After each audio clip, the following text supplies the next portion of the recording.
Coming up on this episode of Tom Talks Rubbish. I've already gotten to a point higher than I thought I ever would, which I'm not, I'm nobody. But I've had hundreds of guests on my show. I've talked to wrestlers themselves. I've had people from all over the world listen to my dumb voice talk about old wrestling. So, as somebody in my personal life, I'm not somebody that goes out and just talks to people. Like I don't Mm. approach strangers and things like that. And there's been people that I've had on my show that have then afterwards asked to come on. Like they asked me to come on my show, which is something that I still can't wrap my head around. Because I always Mm. think, well, like if somebody comes on my show, like they're doing me a service. Like they're just Definitely. like I'm forever indebted to you for coming on my show. So the fact there's people that want to that had a fun time on my show and want to come back on, I think to me that's the measure of success. Is that at least a few people enjoyed what I do, and it shows that I did something right.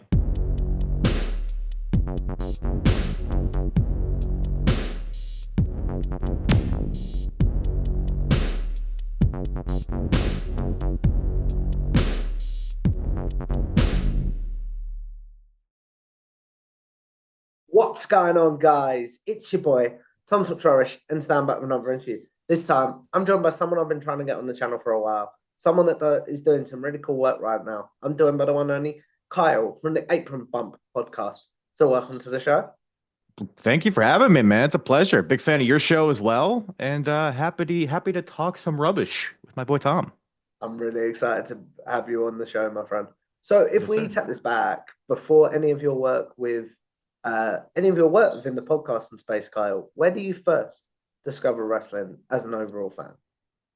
Ooh, well, my first memory, and I've spoke about this before on my podcast. My first memory of wrestling is WrestleMania. I think it's 14 or 15. I forget which one, but it's where Undertaker is hanging Boss Man from Hell in a Cell. That's my first memory, and for whatever reason, I kept with it, and am still a fan to this day. So yeah, that was what sparked wrestling for me. Attitude Era. I mean, I was my childhood was the Attitude Era, so obviously that gripped me. All the big guys, the Stone Colds, the Rocks. I was a big Hardy Boys guy. Those were my favorite guys. Mm. And it's kind of just it's sustained somehow. It's been ebbs and flows since then, but it's sustained since then. You talk about the ebbs and flows and things like that.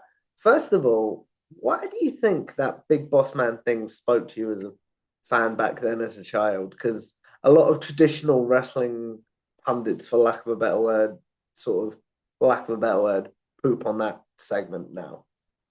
Well, as a what would I maybe like 4 or 5 years old, I guess it would have been at that point. I wasn't like, oh, how or why would they do this? This is irresponsible. What kind of message are they sending? Like, no, I was just a kid. I was like, wow, this is this demonic guy, and you have the vampires flying from the ceiling, and then whatever else was on that. I don't even really remember what else was on that show, but I guess I know my dad was like a loose fan of wrestling at that point, and this is when Goldberg, I think this aligns with Goldberg when he was hot. Mm. Um, so he was a big Goldberg guy. So he saw me watch it and he's like, "Oh, you gotta watch Goldberg." And then he kind of showed me some stuff and it kind of snowballed from there. So I don't think it was necessarily Boss Man getting lynched that really spoke to me. It was more just the entire show, but that was for whatever reason, that's like the first memory I have. Did Goldberg speak to your dad as a fan, do you think? And then I second of mean, all, how did Goldberg then translate to you, my friend? well, I'm a meathead at heart, and Goldberg is a big, meaty meathead. And my dad was of a similar, similar ilk. So, I mean, everybody loved Goldberg at that point, man. I mean, he was just bald, sweaty, Mm. muscular. You didn't need a lot. You didn't need a lot. He was just so different at the time, too. He wasn't somebody that was going to talk you into the building. He wasn't going to wow you with his technical wrestling. He was just going to hit you hard and all the squash, man. It was just so exciting. It was so like explosive and exciting. I guess that's why it spoke to me. And still that kind of style still kind of speaks to me with like Braun Breaker, for example. Like love what Mm. he's been doing. Anytime just a big just turgid, just thick man just gets in there, muscles, veins, wetness. I really am. You don't need a lot to entertain me. That's pretty much all I need. Thoughts on Goldberg's 2003 run in the WWF? Funny you bring that up. I actually just got done covering that on my podcast. It was not good.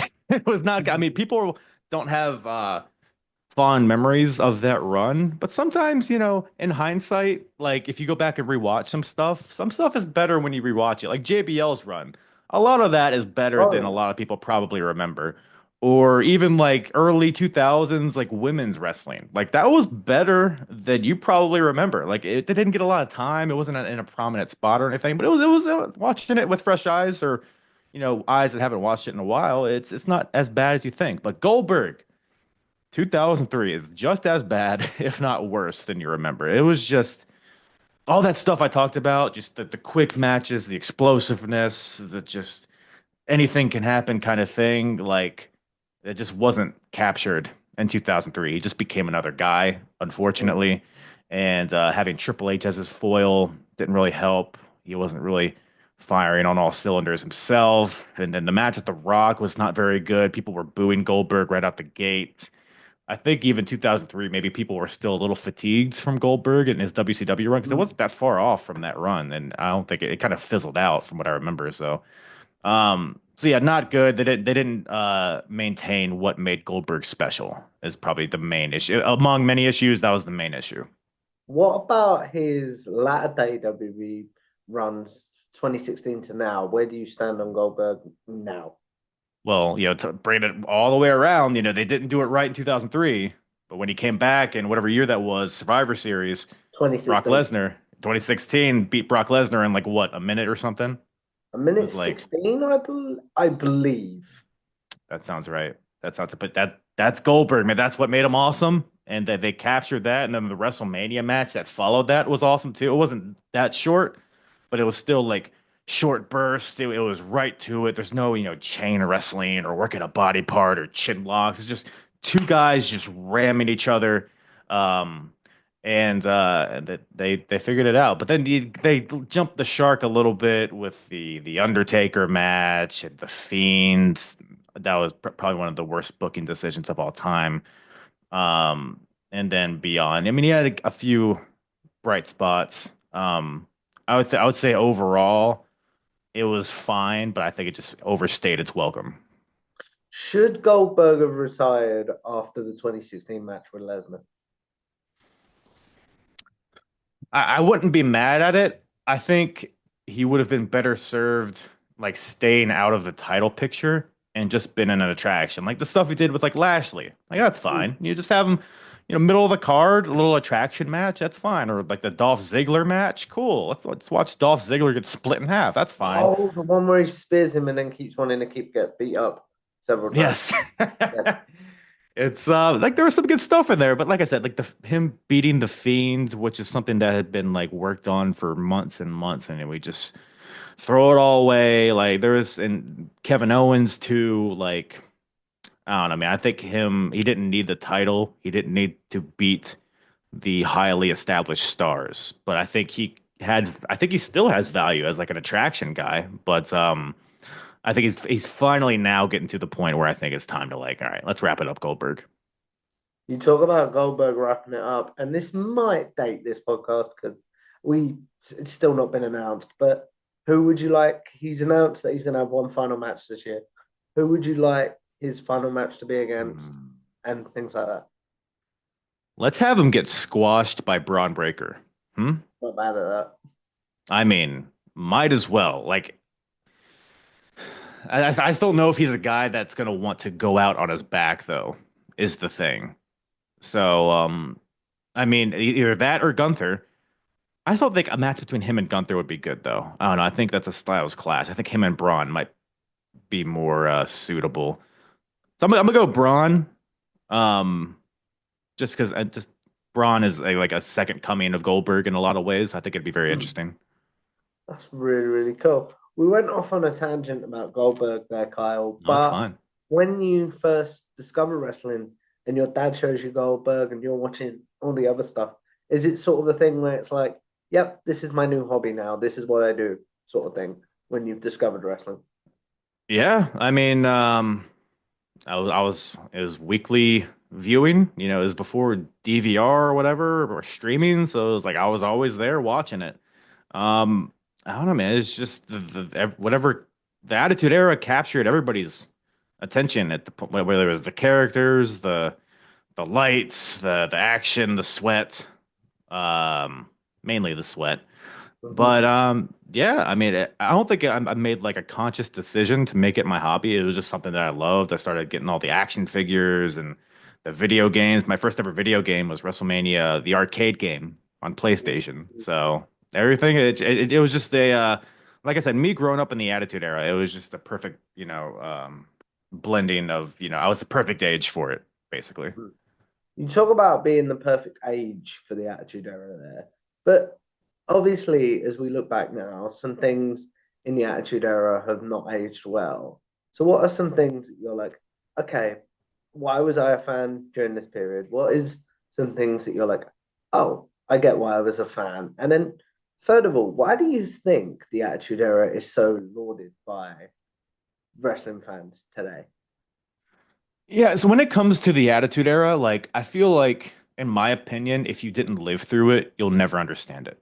Like watching it back after the fact, if you don't have that nostalgia tied to it, there's no real like the main event scenes, like you can understand Stone Cold and Triple H and Undertaker and stuff like that, but a lot of the undercard stuff, it's like, why do I care about D'Lo Brown or Draws or Gangrel? But if you grew up in that time, it blended, it fit with where society was at the time, where pop culture was at the time.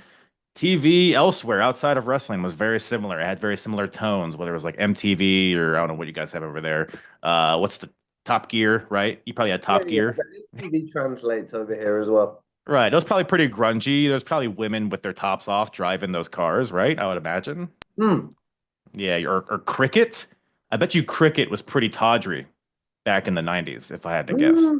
Yeah. Who knows where they're putting those sticks. But yeah, so yeah, the Attitude Era, it was just like I said, I think it's so lauded because it was the perfect for the time. It fit with what people wanted at the time, the grunge, anti-authority type of stuff.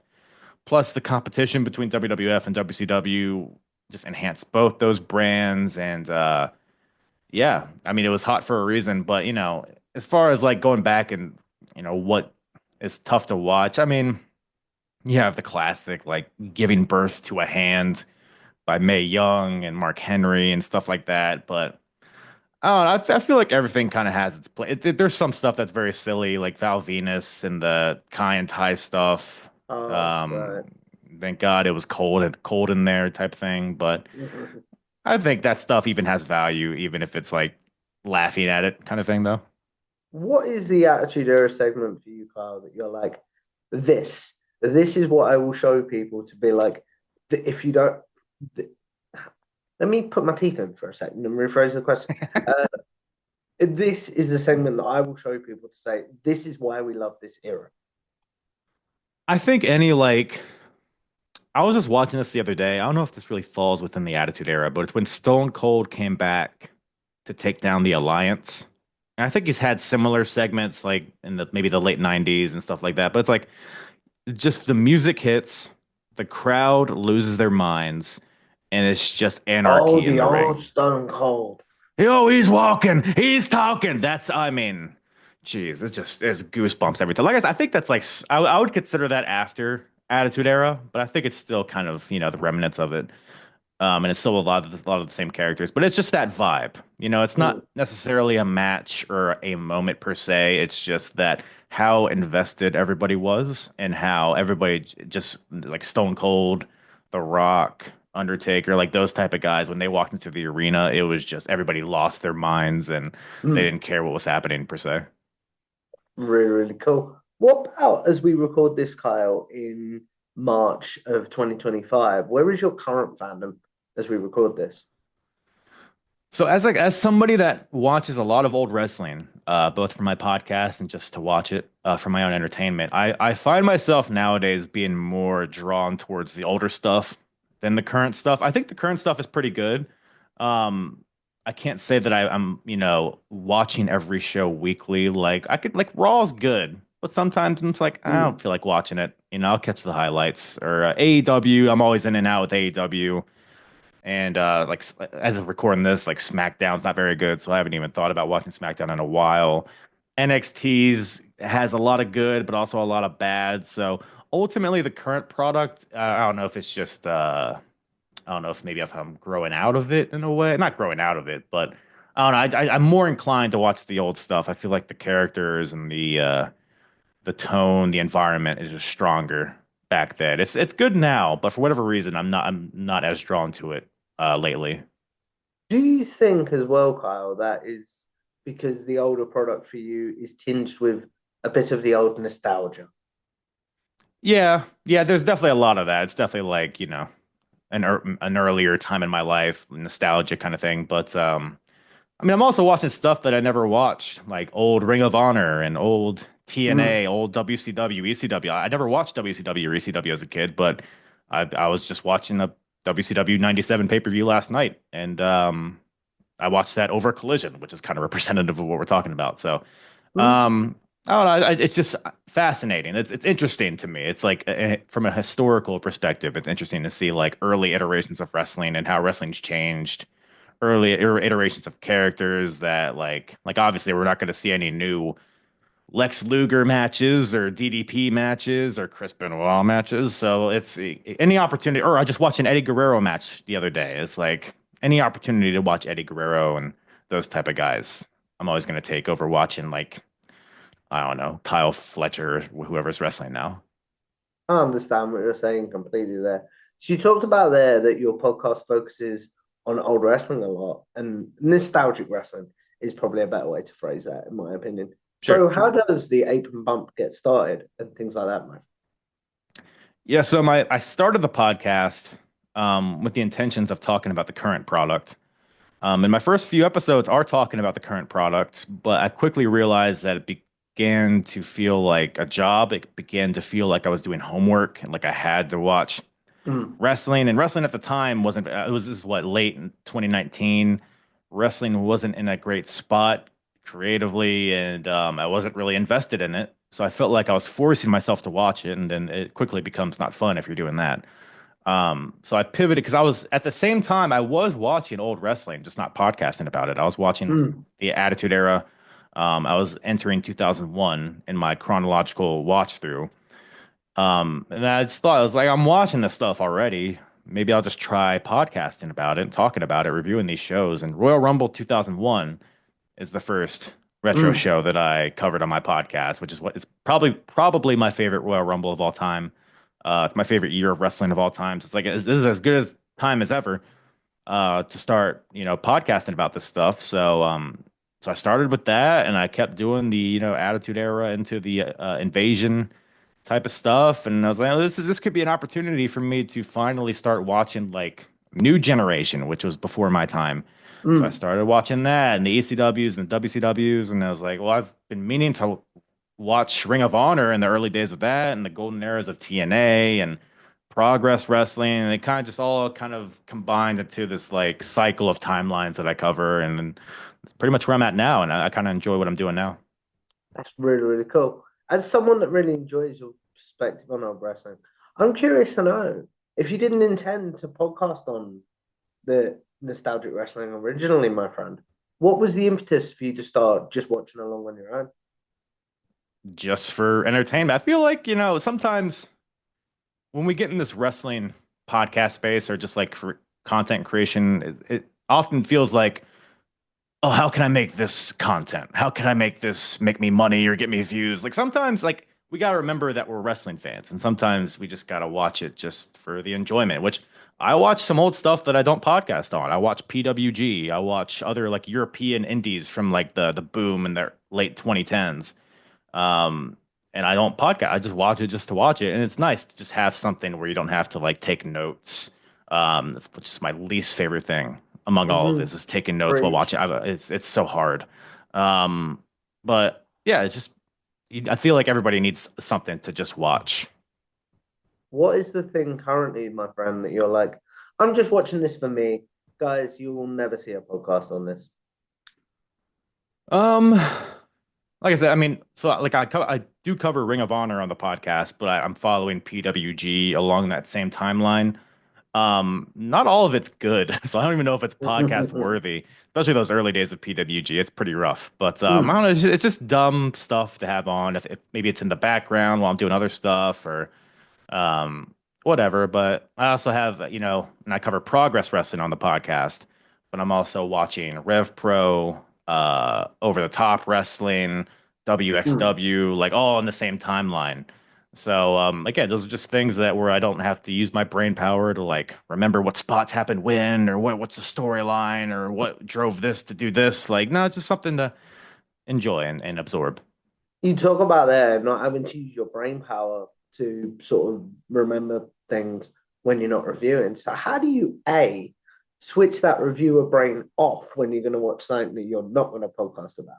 But also B, Yeah. how do you then switch it back on when you know, like, okay, we're podcasting about this today? Yeah, I mean it's.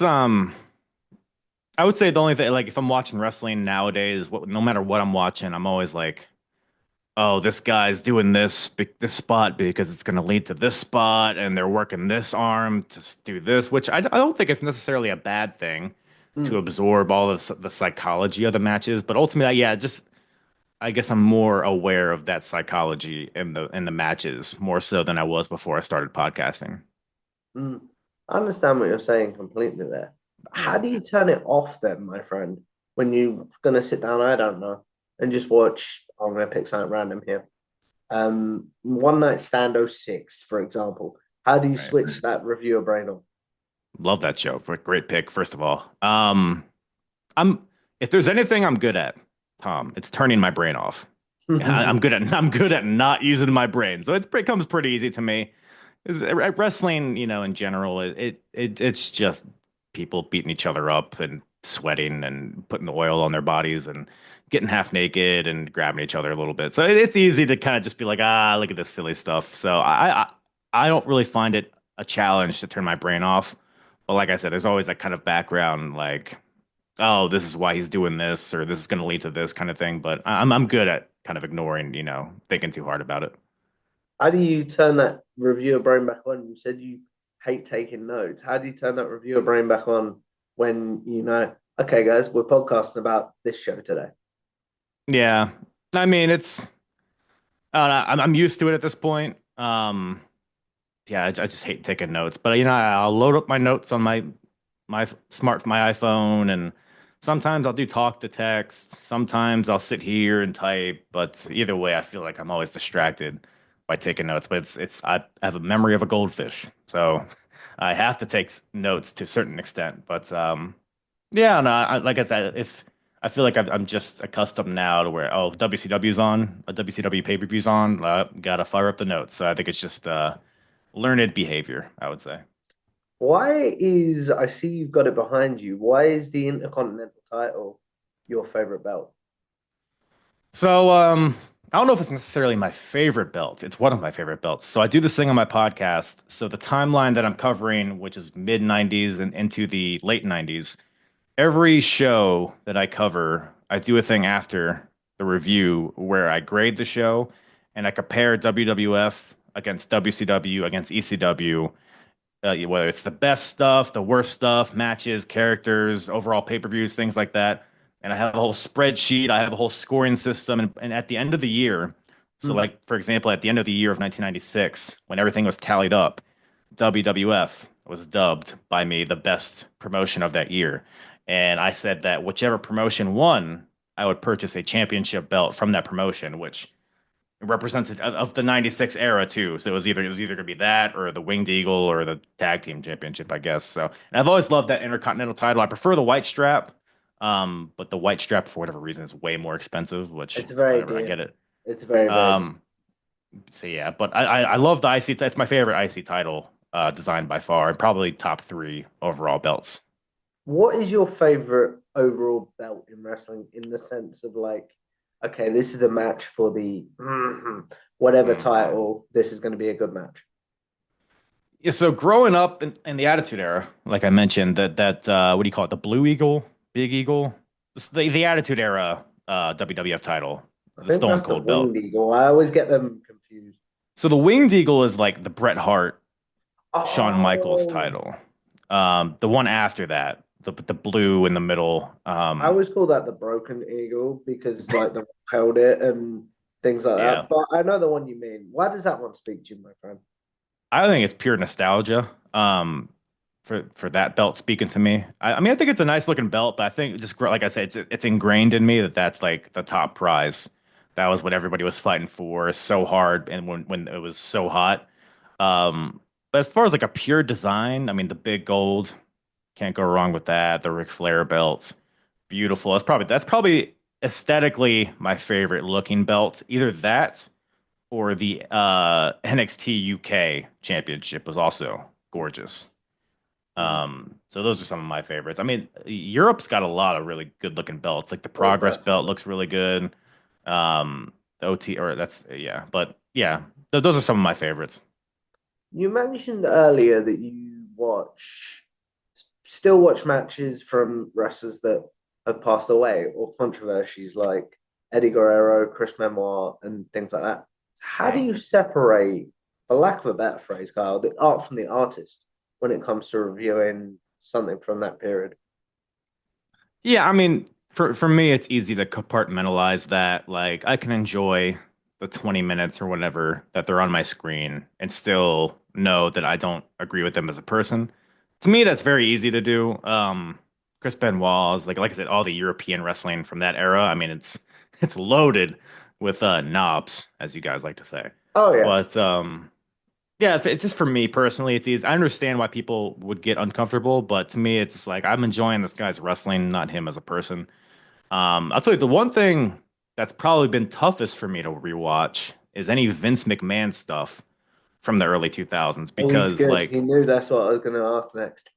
yes, because the Vince stuff, like he's doing stuff on screen that he was actually doing. So it's like it's very Mm, real. Like when you're watching it, it's like it's just in your face.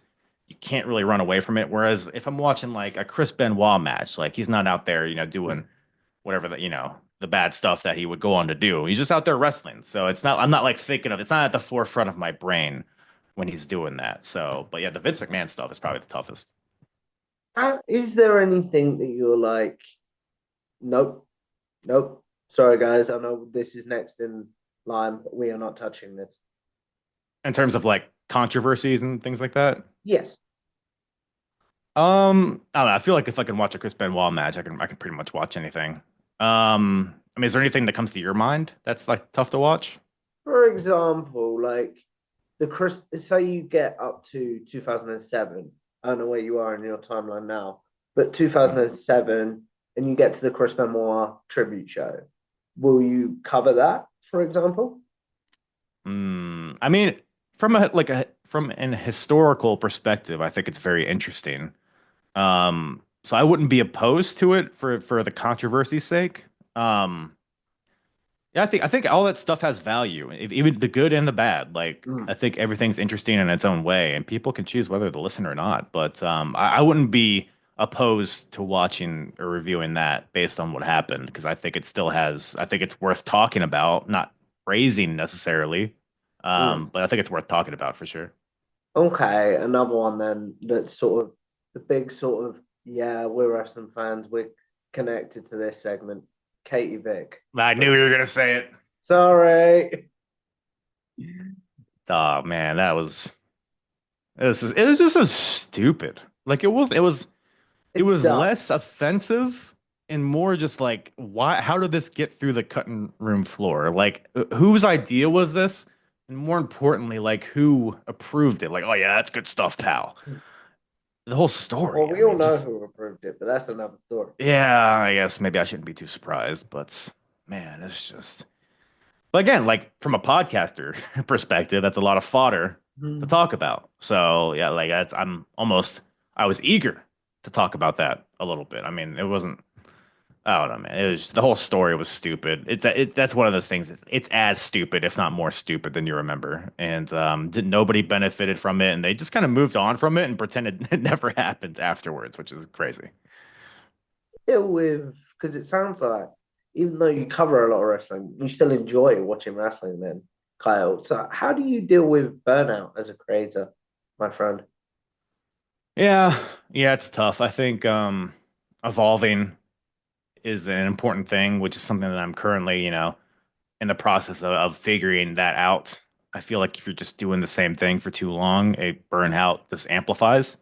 So I think keeping things fresh is important. Like for example, I just started doing live streams, which is a different Mm, thing. Um, More YouTube videos. Maybe at some point, maybe I'll take a step back from like the weekly podcast and get more into like the YouTube live streaming space. Who knows? But I think evolving and changing what you're doing is the best way to uh, kind of keep burnout from getting overwhelming. Also, I can't be afraid to take breaks.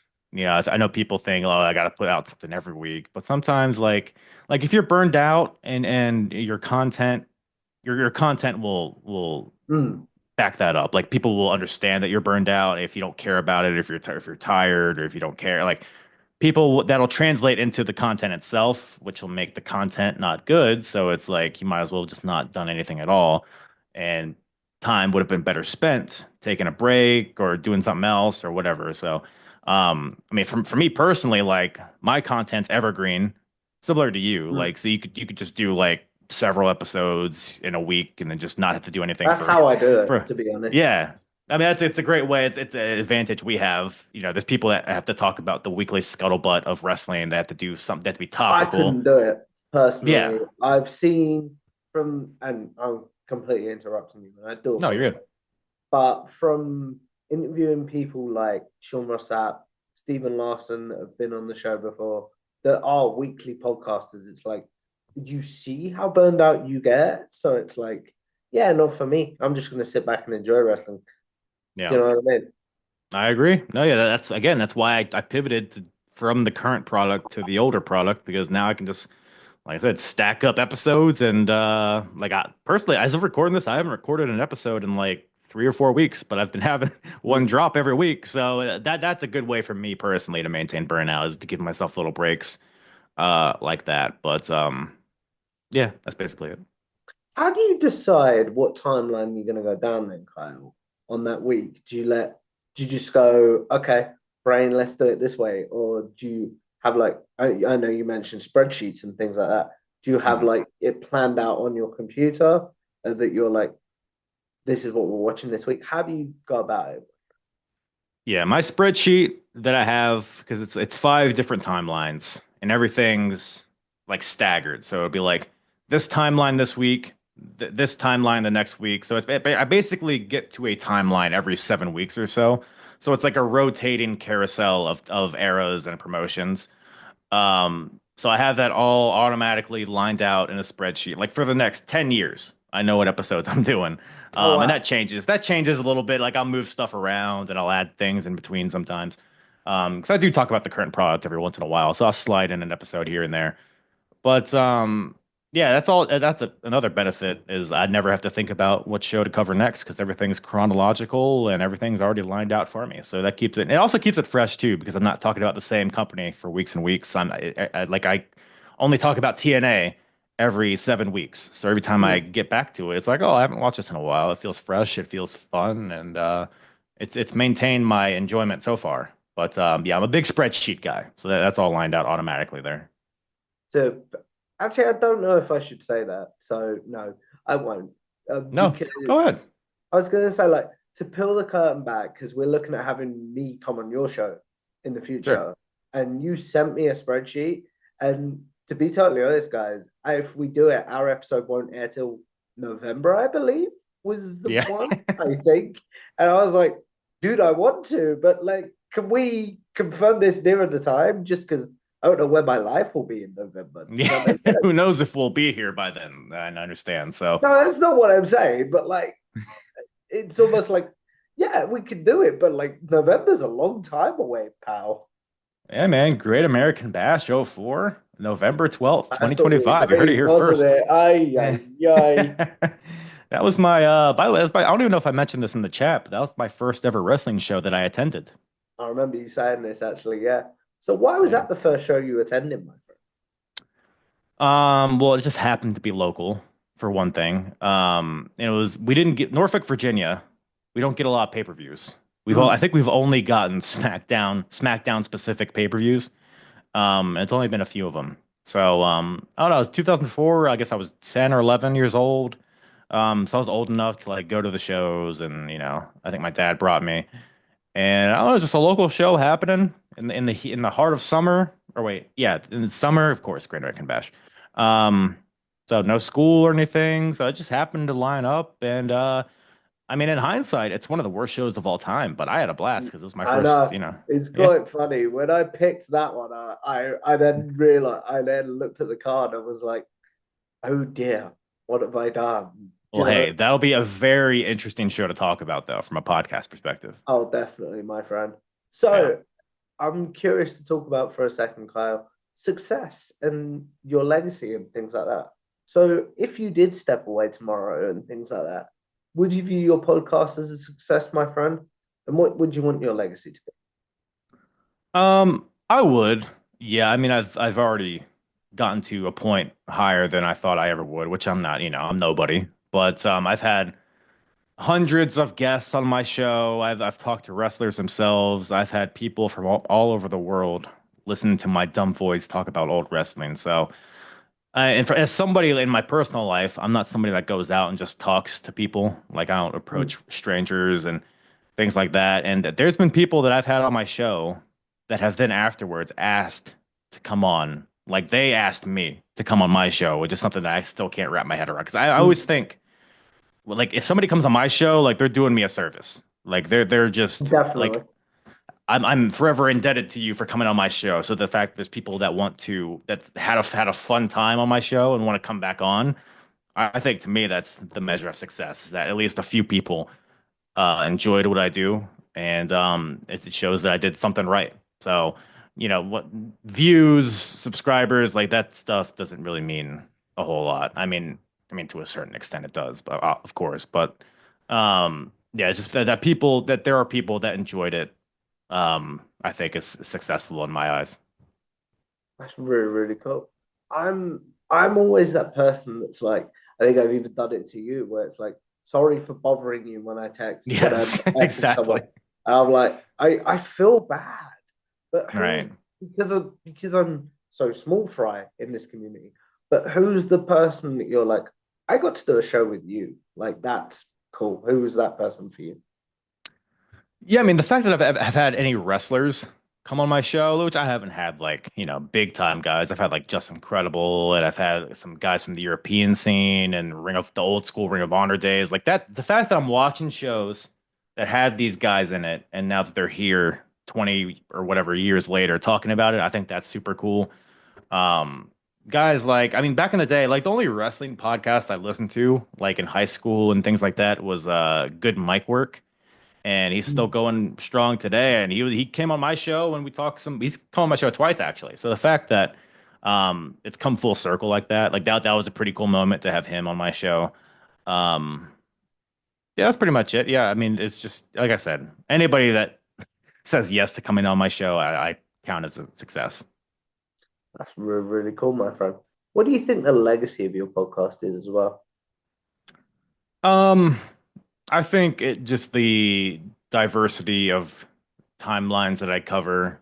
I feel is something that's very unique, and I think that the legacy will be that's um, a unique perspective on wrestling. Like, there's so many podcasts talking about the Monday Night Wars, or there's like TNA specific podcasts, there's Ring of Honor specific podcasts, but to have all these timelines interwebbed, and you have characters popping in different timelines, like several different timelines, some timelines like intersects and things like that. I think it's just a very um, high level view of what wrestling is, how it's evolved over time, the differences between eras and geography and Mm, just where society was at different times and points in times. The styles of wrestling are different across the board. So I think just that diverse view of what wrestling can be would be the legacy.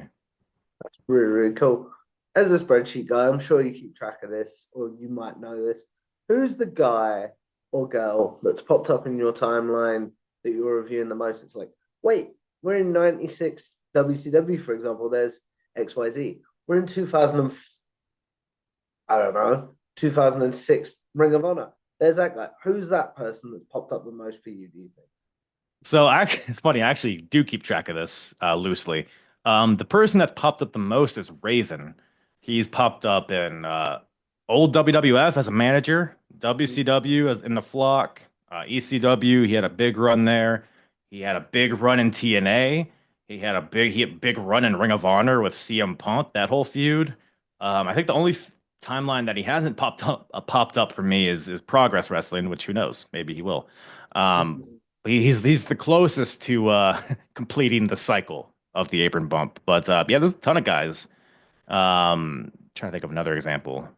Like I don't know, like Eddie Guerrero, he's popped up in a bunch of different places, or like there's a bunch of TNA, like Billy Gunn, he's everywhere. Like the Smoking Guns or Cute Kip in TNA or whatever, and he's still going. So who knows? But yeah, Raven, I think is popped up the most. Who, I was trying to think of a question there. Who is the person that you think in this generation that you think if someone's doing what you do in, say, 20 years, who's the person that you think is going to pop up the most in, say, 20 years if you're still going? Ooh, um. So you're saying like if I'm like my podcast in 20 years, like if those timelines are still going? And no, so say like you do retro reviews on the current day product in Right. 20 years' Oh, I time, see. Yeah, for yeah, yeah. example. Like, who's the person you think will pop up the most, like, from now? That's a good question. I feel like who's bouncing back and forth between companies? Like a Chris Jericho, maybe? I don't know if that would be current enough. He's kind of hopefully on his way out. Don't get me started. I feel like the bouncing back and forth has become more rare nowadays. I don't, do you have anybody in your mind?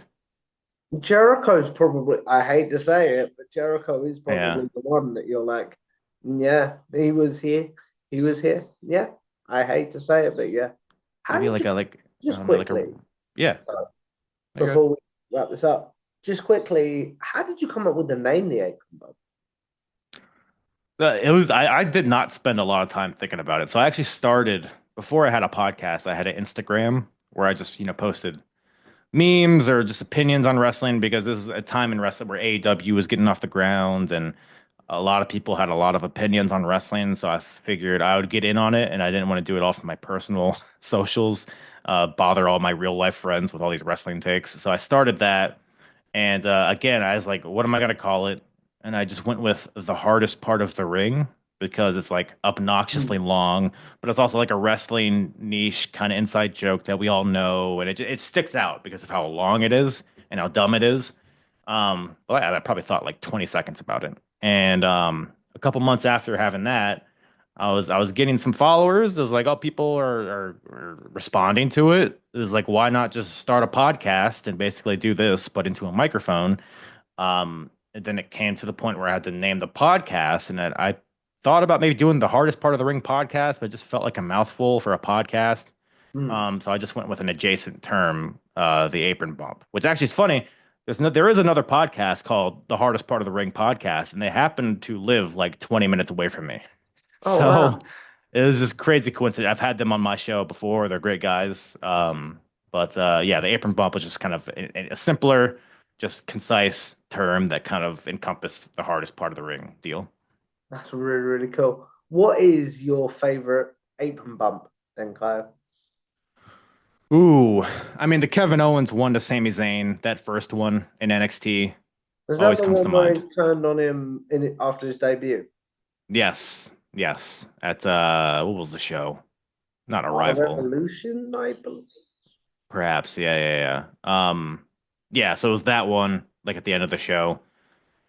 I mean, they're too common nowadays. It's funny. I actually don't like apron pumps, which is kind of ironic. But I mean, I do if they're used sparingly. But it's just whatever. There's a pile driver on the apron, rolls him in, 1, 2, kick out. Like I don't know, man. But yeah, the Kevin Owens one to Sami Zayn was it because he sold it. Like Sammy was off TV for like a month after that. He had to get stretchered out. So that one felt like it meant something.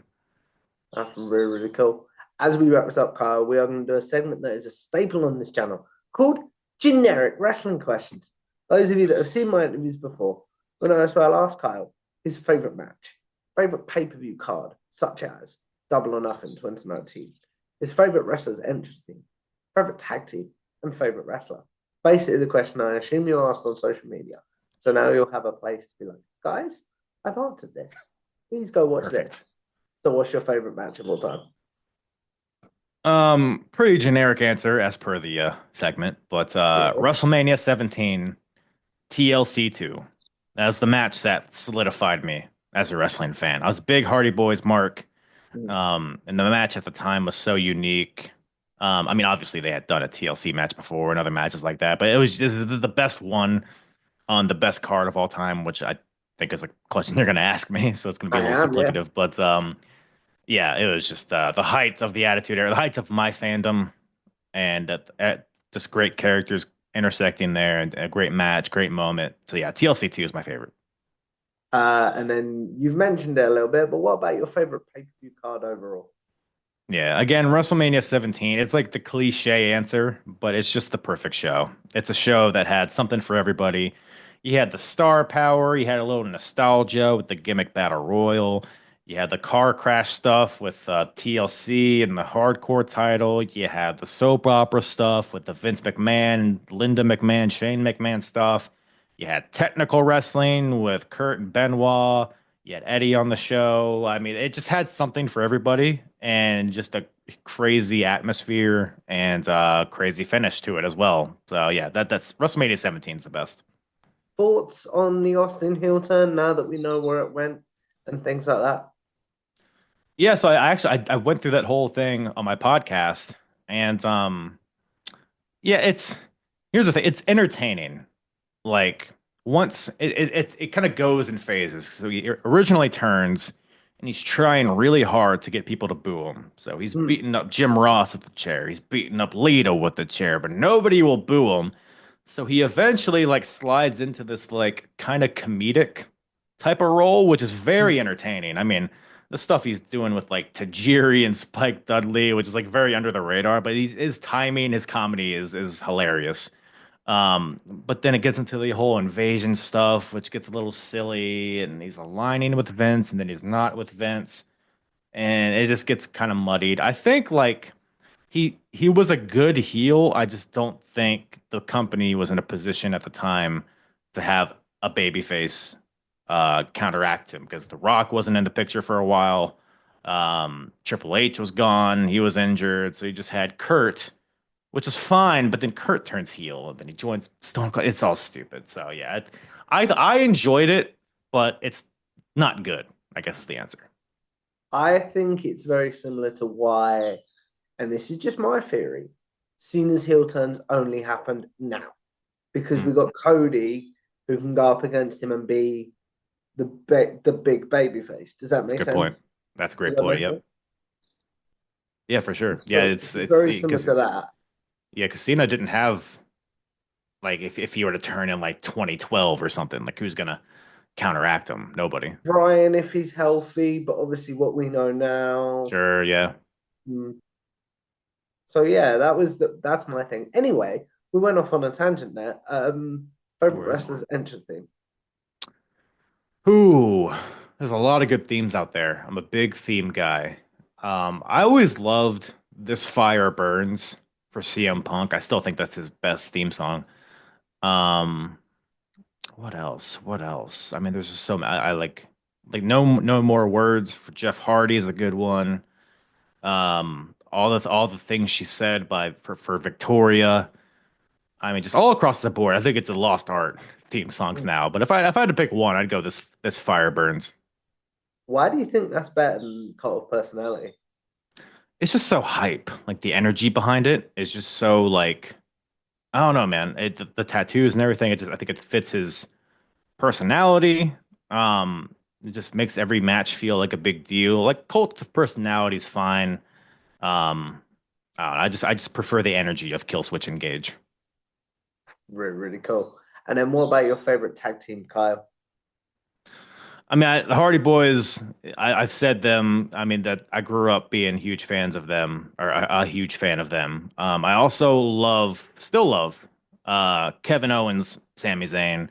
My intro to Ring of Honor was when they were teaming together, Kevin Steen and El Generico, and that they captured me. Them and the Briscoes, which is another team I would throw in there. So those are two teams: Briscoes, Steen, Jericho, two of my favorites, but also got to throw the Hardys in there, just pure nostalgia and just the longevity that I've enjoyed them.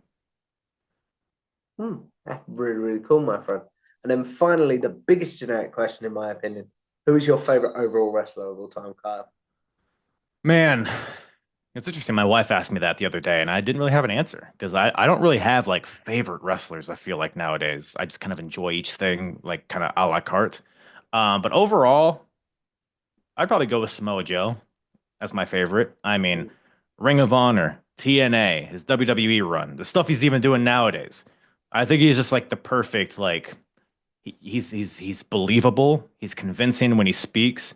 He's believable with his actions. His style of wrestling, especially at the time, like early 2000s, mid 2000s, was very unique. To see a big guy like that fly around the ring and implement all the martial arts, mixed martial arts type stuff, the brutal suplexes, the stiff strikes, and then have a really convincing character on top of it, and just his longevity. Samoa Joe, I'm gonna put on top. Really, really cool. As we wrap this up, Kyle, obviously, I want to say thank you for a great conversation and everything in between. But the question I end the show on is I believe as YouTubers, podcasters, even just people with social media, we're all sort of going to live forever in a very, very weird way if you think about the word. So, what is one Hmm. piece of your content that you're like, I'd like to be remembered for that? And then what is one that you're like, nah, you guys can forget about that? Um, well, as far as you could forget about that, I don't know if there's really. Well, there's actually one podcast I did with a guy you've had on the show, Joey Carney from the Angle podcast. He was a great guy, but it was very early on. I accidentally used the audio from my webcam, so I sounded terrible. And then he was like in an RV or somewhere, like in the wilderness. So he had like generators in the background, so he didn't sound good either. So it's Invasion 2001. If anybody wants to listen to it, is the audio is just terrible, but it's like for whatever reason one of my most downloaded podcasts, which is very Because of the unfortunate. show you're covering.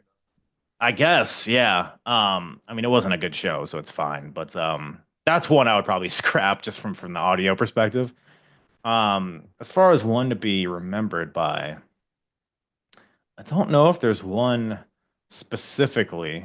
Um, any of like the Royal Rumble episodes I've done because I've transitioned after 2001 for the Royal Rumbles, we cover the show as normal, like a normal review, and then when the Rumble match starts, we do a watch along, which I think watch alongs are very fun.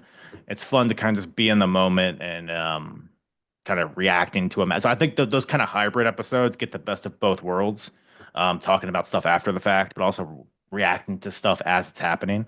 But otherwise, yeah, there's not really one specific episode that I would point out. I think they're all perfect there, Tom.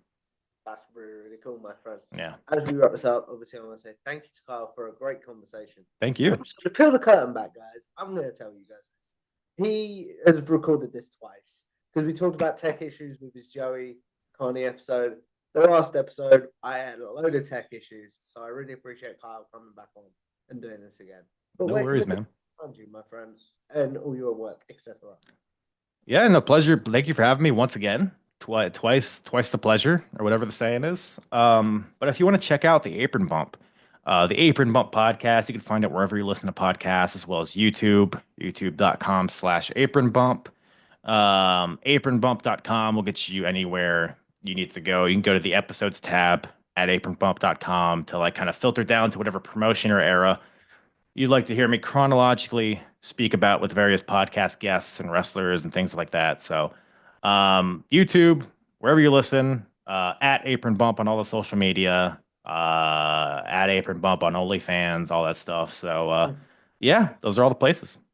It's well worth doing, guys. One of the hardest working people in this space, Oh, but I one of appreciate the it. nicest as well. So if you guys like this, make sure you like, share, and subscribe to Tom Top Rubbish on YouTube. Follow me on Twitter or X at Tom Talks Rubbish, and I will see you in the next one. Goodbye now. Thanks for watching this Tom Talks Rubbish conversation. Before you go, please make sure you leave a like on the video, share it around, and subscribe to Tom Talks Rubbish on YouTube, as well as follow Tom Talks Rubbish on Twitter/X.